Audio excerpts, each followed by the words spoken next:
Hello and welcome students. In the previous video, we have done first three questions of exercise 12.2.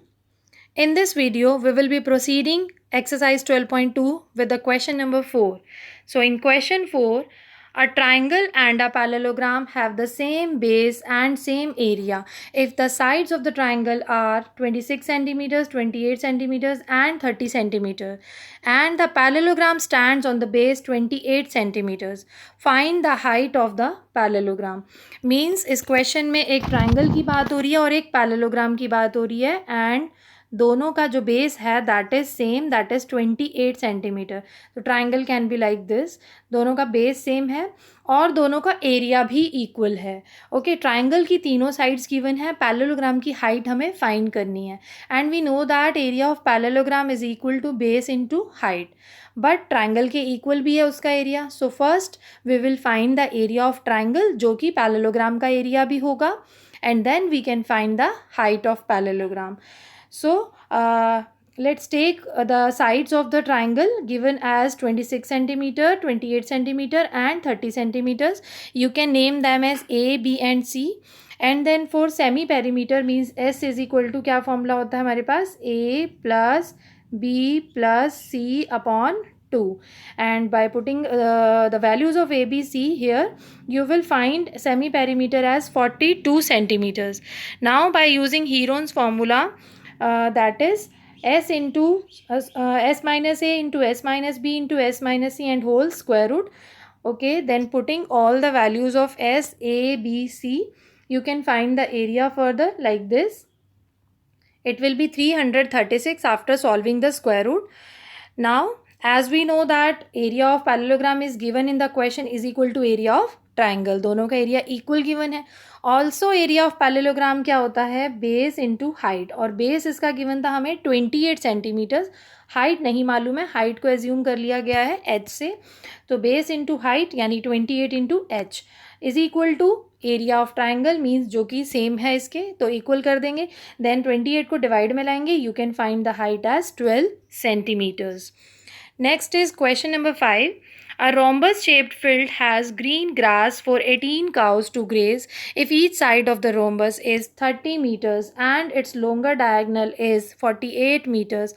How much area of grass field will each cow be getting? एक rhombus shaped field है जहाँ पे green grass है और 18 cause वहाँ पे graze करती हैं यानी कि उस ग्रास को चरती हैं. If each side of the rhombus is 30, क्योंकि रोम्बस एक पैरेललोग्राम होता है जिसकी ऑल साइड्स इक्वल होती हैं तो उसकी सारी साइड्स क्या होंगी 30 मीटर्स, इसीलिए एक ही साइड गिवन है.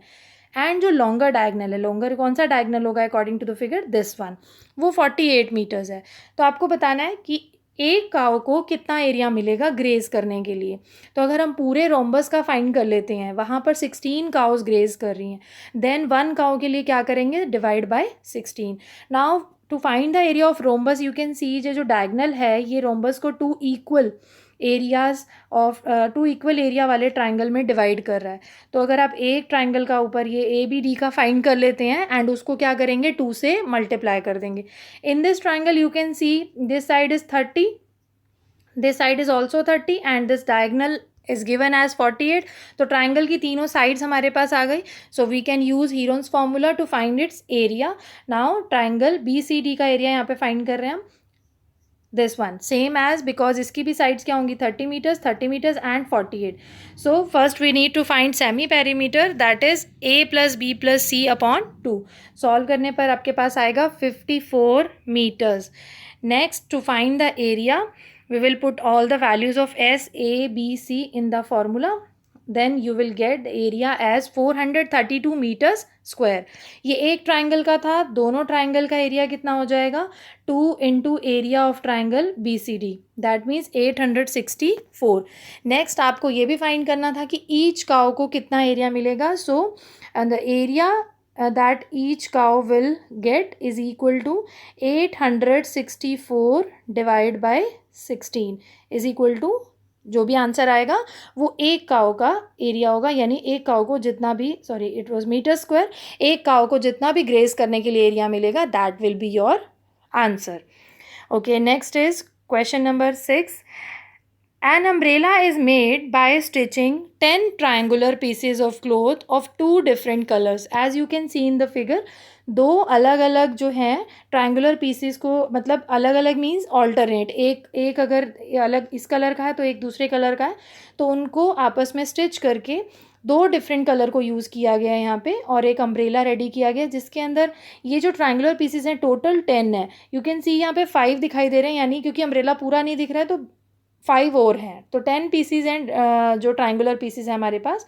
ईच पीस की जो मेजरमेंट्स हैं वो है 20 सेंटीमीटर, 50 सेंटीमीटर एंड 50, क्योंकि ट्रायंगल है तो ट्रायंगल की तीनों साइड गिवन है, मतलब जो एक पीस है इसका. This one, how much cloth of each colour is required for the umbrella. Each colour का जो कितना एरिया रिक्वायर्ड है, कितना कपड़ा रिक्वायर्ड है ईच कलर के लिए, मतलब दो कलर्स हैं तो एक के लिए कितना रिक्वायर्ड है, तो एक के आपके पास यहाँ पे है 5 पीसेस, क्योंकि दो कलर हैं टोटल 10 है, तो एक सिंगल कलर के कितने हो जाएंगे 5. तो क्या करेंगे हम, एक ट्राइंगल का एरिया फाइंड करेंगे एंड देन उसको किससे मल्टीप्लाई करेंगे 5 से. अगर आपको टोटल फाइंड करना होता तो हम 10 से मल्टीप्लाई करते, बट हमें ईच कलर का फाइंड करना है, so we will multiply that area by 5. So triangle की डायमेंशंस आपको गिवन है 50, 50 एंड 20. तो ए बी सी लेट कर लेंगे उनको, देन सेमी पेरीमीटर फाइंड करेंगे by using the formula again A plus B plus C upon 2. You will get as 60 centimeters, and then by using Heron's formula, area of triangular piece will be square root of s into s minus a into s minus b into s minus c. सारी values put कर देंगे and after solving you will get 200 root 6 centimetres square. यहाँ पे root 6 को solve करने की ज़रूरत नहीं है, बिकॉज आगे हमें इसको फर्दर कुछ सॉल्व नहीं करना, ऐड नहीं करना कहीं पे भी, तो आप रूट 6 को एज इट इज़ रहने देंगे. But yes, if in the question root 6 की value is given, then you can put that value, otherwise no need to solve. now ये एक triangular piece का आया, but हमें each color का find out करना था, तो area of the triangular pieces of each color will be 5 into 200 root 6 is equal to क्या हो जाएगा 1000 root 6 centimeters square. okay, next is question number 7. a kite is in the shape of a square with a diagonal 32 centimeters and an isosceles triangle of base 8 centimeter and sides 6 centimeter each is to be made of 3 different shades as shown in the figure. How much paper of each shade has been used in it? एक kite है जिसके अंदर 3 different colour use किए गए हैं. ये part 1 है, या रीजन 1 है, ये रीजन 2 है एंड ये रीजन 3 है. नीचे छोटा सा जो ट्राइंगल दिखाई दे रहा है. ऊपर जो पीस है वो स्क्वायर पीस है, ठीक है. जो ऊपर काइट का मेन जो पीस है वो स्क्वायर पीस है एंड उसके, लेकिन उसके अंदर भी दो कलर यूज़ किए गए हैं. आपको स्क्वायर का डायगनल गिवन है 32 सेंटीमीटर्स. ओके, एंड जो नीचे छोटा ट्राइंगल है उसकी तीनों साइड्स गिवन है. वो आइसोसेलेस ट्राइंगल है. आइसोसेलेस ट्राइंगल वो ट्राइंगल होता है जिसकी 2 साइड्स इक्वल होती हैं, तो उसका जो बेस है वो 8 सेंटीमीटर गिवन है एंड जो उसकी इक्वल साइड्स हैं बाकी दोनों, दिस वन ऐसे, तो ये जो बेस है ये तो है 8 सेंटीमीटर, लेकिन जो ये दोनों इक्वल साइड्स हैं ये दोनों 6 गिवन है आपको, राइट. ओके, सो तीनों रीजन का आपको जो है ईच शेड का हमें अलग अलग से एरिया फाइंड करना है. बट यू कैन सी जो अपर पोर्शन है पूरा स्क्वायर जो है, अगर उसके अंदर हम देखें तो this one is the diagonal of the square. तो ये जो डायगनल है अगेन स्क्वायर को दो ट्राइंगल्स में ऑफ इक्वल एरियाज़ में डिवाइड करता है. दोनों ट्राइंगल का एरिया क्या होगा इक्वल. अगर हम पूरे स्क्वायर का फाइंड कर लेते हैं तो उसको 2 से डिवाइड करके दोनों रीजन का अलग अलग से आ जाएगा. That will be quite easy. And square का अगर आपको डायगनल गिवन होता है तो उसका डायरेक्ट एरिया होता है हाफ इंटू डायगनल स्क्वायर, क्योंकि स्क्वायर का जो डायगनल दोनों होते हैं वो इक्वल होते हैं, राइट. ये रोम्बस में भी होता है एरिया का फॉर्मूला, लेकिन वहाँ पे होता है डायगनल्स अलग अलग होते हैं, तो half into D1 into D2 means half into दोनों डायगनल्स का प्रोडक्ट. बट क्योंकि स्क्वायर में दोनों डायगनल सेम होते हैं तो D का ही स्क्वायर. एंड ऑल्सो स्क्वायर का एरिया क्या होता है साइड स्क्वायर, बट यहाँ पे साइड हमें नहीं गिवन है तो हम डायगनल के फॉर्मूले से फाइंड आउट करेंगे. Okay, so you can see area of square is equal to half into diagonal square. That means half into 32 क्योंकि डायगनल गिवन है 32. तो you will get the area of square as 512 centimetre square.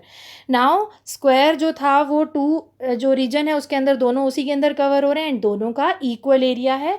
तो area of reason 1 और shade 1 and shade 2 दोनों equal हो जाएंगे and वो क्या हो जाएगा 512 डिवाइड बाय 2 क्योंकि दोनों इक्वल हैं. तो it will be 256 centimetres square. That means shade 1 या रीजन 1 का एरिया भी 256 है और शेड 2 यानी रीजन 2 का भी एरिया 256 है. Now come to the triangle part जो शेड 3 है उसके लिए आपको तीनों साइड्स गिवन है. जब तीनों साइड्स गिवन होती हैं तो which formula we can use? Yes, Heron's formula. So all the sides are 6 centimeter, 6 centimeter and 8 centimeters. First we need to find semi perimeter yani S, that is A plus B plus C upon 2, that will be 10 centimeters. And then after finding it you can use the Heron's formula for finding the area. By putting all the values you get this one as 8 root 6 centimeters square. So in this way we have found the area of shade 1, shade 2 and shade 3. Okay. Next is question number 8. A floral design on a floor is made of 16 tiles which are triangular. The sides of the triangle being 9 centimeters, 28 centimeters and 35 centimeters. You can see in the figure also. यहाँ पे एक floral design बना हुआ है tiles का जिसके अंदर 16 tiles हैं टोटल. ये दो जॉइन है आपस में. यू कैन सी हियर ये दो हैं. इस तरह से करके total they are 16 in number. Find the cost of the polishing of tiles at the rate of 50 पैसा per centimeter square. टाइल्स को पॉलिश करने का कोस्ट फाइंड आउट करना है. इट मीन्स सारी टाइल्स का पहले एरिया फाइंड करेंगे और उसको मल्टीप्लाई कर देंगे 50 पैसा से. लेकिन हमें ईच टाइल का पहले फाइंड आउट करना होगा एंड देन 16 टाइल्स के लिए हम 16 से पहले मल्टीप्लाई करेंगे. ईच टाइल के लिए हमें ईच टाइल जो है वो ट्रायंगुलर शेप में है और उसकी sides you are given in the question. So sides are 9 centimeters, 28 centimeters and 35 centimeters. So A, B, C हमारे पास given है. तो सेमी पेरीमीटर के लिए क्या करेंगे? S is equal to A plus B plus C upon 2 and you will get S as 36 centimeters. Now by using Heron's formula we can find the area of the each tile or you can say triangle, that is S into S minus A into S minus B into S minus C whole square root. सारी values S, A, B और C की values put कर देंगे. You will get 36 root 6 centimetres square. Because हमें आगे coast find out करनी है complete तो यहाँ पे इसलिए रूट 6 को सॉल्व किया गया है. And after solving root 6 you will multiply it by 36 तो आपको एरिया एक टाइल का मिल जाएगा 88.2 centimetre square. But there was 16 tiles तो 16 से मल्टीप्लाई कर देंगे यानी area of 16 tiles will be 16 into this and you will get as this. Now cost find करनी थी 50 पैसा. 50 पैसा को आप ये भी लिख सकते हैं 50 अपॉन 100 तो वो रुपीज़ में कन्वर्ट हो जाएगा. ठीक है. एज यहाँ पे लिखा हुआ है 0.5 क्योंकि ये 0 से 0 कैंसिल हो गया तो ये 0.5 रुपीज़ में आ गया. राइट. तो रुपीज़ 0.5 से मल्टीप्लाई कर देंगे. You will get the cost of polishing the 16 tiles. पूरा जो डिज़ाइन है उसको पॉलिश करने का cost you will get. Okay. Next is question number 9. A field is in the shape of a trapezium whose parallel sides are 25 meters and 10 meters. The known parallel sides are 14 meters and 13 meters. Find the area of the field. जो trapezium होता है उसकी दो sides parallel होती हैं और दो non parallel होती हैं. तो यहाँ पे जो पैरेलल साइड्स हैं वो दोनों आपको गिवन है. This is 25 and this is 10. And जो नॉन पैरेलल साइड्स हैं वो 14 और 13 है. तो एक 14 है और एक 13 है. You have to find the area of the field. इस फील्ड का एरिया फाइंड आउट करना है. ठीक है. तो ट्रेपीजियम का जो डायरेक्ट एरिया होता है that is half into sum of parallel sides into height. मतलब हाइट हमें मालूम होनी चाहिए दिस हाइट. ठीक है. बट हाइट यहाँ पे हमें ट्रेपीजियम की नहीं मालूम है so we can not find the area of trapezium directly. ठीक है. तो इसका एक और ऑप्शन हमें ये देखना पड़ेगा कि अगर ये जो साइड है इसके पैरेलल यहाँ से. ठीक है. या as you can see in the given figure ये नेम दिया गया A, B, C here D. Okay. तो जो B से एक पैरेलल लाइन ड्रॉ की गई है AB के.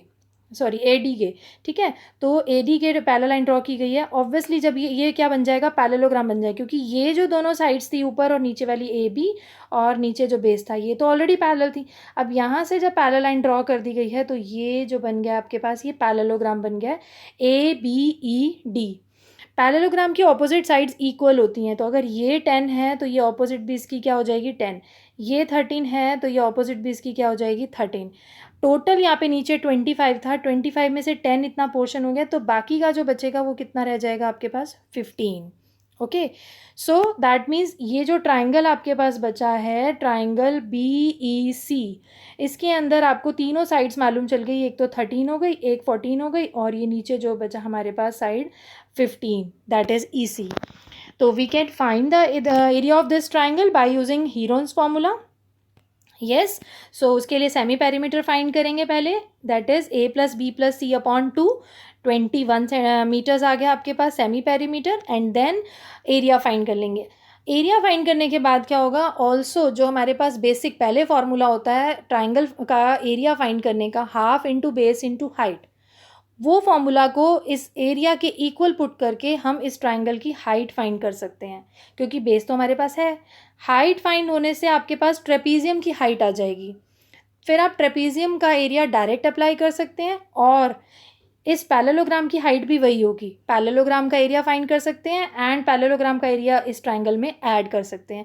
Then you have both ways, या तो डायरेक्ट ट्रेपीजियम का पूरा फाइंड कर लो, या फिर ट्राइंगल का तो ऑलरेडी हमने फाइंड किया हुआ है, पैरेललोग्राम का फाइंड करके उसमें ऐड कर देंगे। So let's see further. Okay, Heron's formula use किया है इसके लिए ट्राइंगल का एरिया फाइंड करने के लिए, and after putting all the values you will get its area, means triangle BEC का area you will get 84 metres square. Now also we know that its area is half into base into height. Half into base, base क्या था CE 15, तो उसके equal put करेंगे, half जो नीचे 2 है उधर मल्टीप्लाई में चला जाएगा एंड 15 डिवाइड में, तो आपके पास जो हाइट BF है वो आ जाएगी 11.2 सेंटीमीटर्स। नाउ एरिया ऑफ जो पैरेललोग्राम है उधर ABED, उसका एरिया होता है बेस इंटू हाइट, और ये हो जाएगा आपके पास, बेस था DE एंड हाइट BF, अभी जो सेम फाइंड किया ट्राइंगल की भी वही हाइट होगी और पैरेललोग्राम की भी सेम हाइट होगी।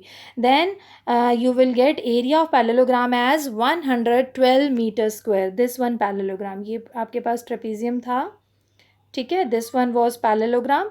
इस ट्राइंगल का एरिया हमारे पास ऑलरेडी आ गया था, इससे हमने हाइट फाइंड की है, दिस इज़ 11.2, एंड ये जो है पैरेललोग्राम का एरिया हमने फाइंड किया, ये बेस आपके पास था 10 एंड इसकी हाइट भी, ये दोनों हाइट जो है वो 11.2, ये भी क्या होगी 11.2 होगी, सेम होगी। इस पैरेललोग्राम के एरिया के लिए फॉर्मूला लगाया है बेस इंटू हाइट, एंड इसका एरिया हो जाएगा 112, तो पैरेललोग्राम का एरिया हो गया 112 प्लस ये जो ट्राइंगल था हमारे पास, इसका एरिया हम ऑलरेडी फाइंड कर चुके हैं, ठीक है। तो दोनों का एरिया आप ऐड कर देंगे, इसका एरिया कितना था 84, एंड दोनों का एरिया फाइंड कर देंगे तो you will get the whole area of the field, that is 196 metres square.